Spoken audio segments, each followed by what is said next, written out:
Pemotongan anggaran yang dilakukan oleh pemerintah atas instruksi Presiden Prabowo Subianto tampaknya menjadi polemik yang tidak sehat. Justru bukan di tengah masyarakat, tetapi di tengah para pemerintah kita, para pejabat pemerintah kita. Mereka menjadi mengeluh akibat rencana pemotongan anggaran tersebut. Mengeluh karena anggarannya turun dan dianggap tidak mampu lagi untuk bekerja. Kita melihat bagaimana rencana pemotongan anggaran ini berseliweran video-videonya. Bahkan video rapat di DPR oleh Hadian Napitupulu menyatakan ini anggaran PU kalau begini ya sudah, DPR ya tidak bisa bagi-bagi di dapil. Dia mungkin akan dianggap pembohong karena tidak mampu mewujudkan janji politiknya ketika kampanye. Komnas HAM mengeluh anggaran penegakan HAM rendah. Kementerian lain mengeluh, semua mengeluh dan bahkan beramai-ramai mengajukan sebetulnya penambahan anggaran dari apa yang sudah dirancang di APBN 2025 ketika era pemerintahan Pak Jokowi. Tapi rancangan APBN itu bukannya bertambah sesuai dengan harapan para menterinya yang mengajukan penambahan anggaran, tetapi justru dipotong, dikurangi banyak. Kemana arah pemerintahan kita ini sebetulnya berjalan? Dengan pemotongan anggaran ini harusnya rakyat yang mendapat manfaat, tetapi rakyat justru terlihat terbebani. Karena apa? Biaya kuliah kemungkinan akan naik karena pemotongan anggaran. Iuran BPJS akan naik. Sekolah-sekolah mungkin akan berat untuk bergerak. Honorer malah harus berhenti. Jadi dampaknya ke masyarakat apa?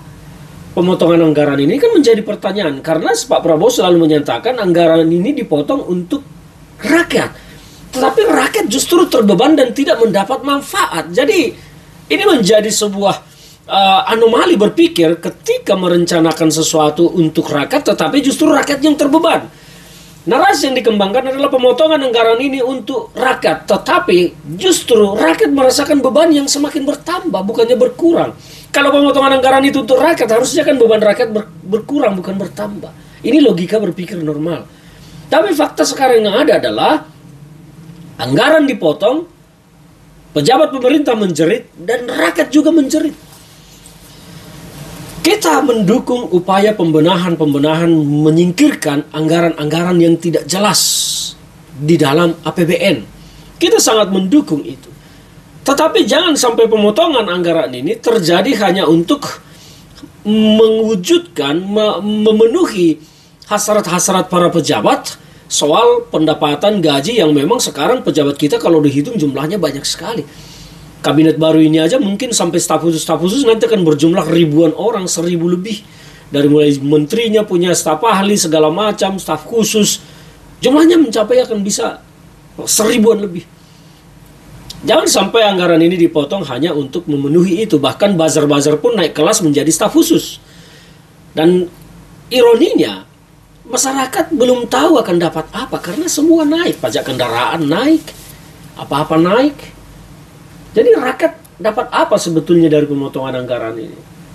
Saya mendukung rencana pemotongan anggaran ini, tetapi harus jelas rakyat dapat apa dari sini. Jangan sampai pemotongan anggaran ini memang dilakukan hanya untuk memenuhi ekspektasi para pejabat kita secara pribadi.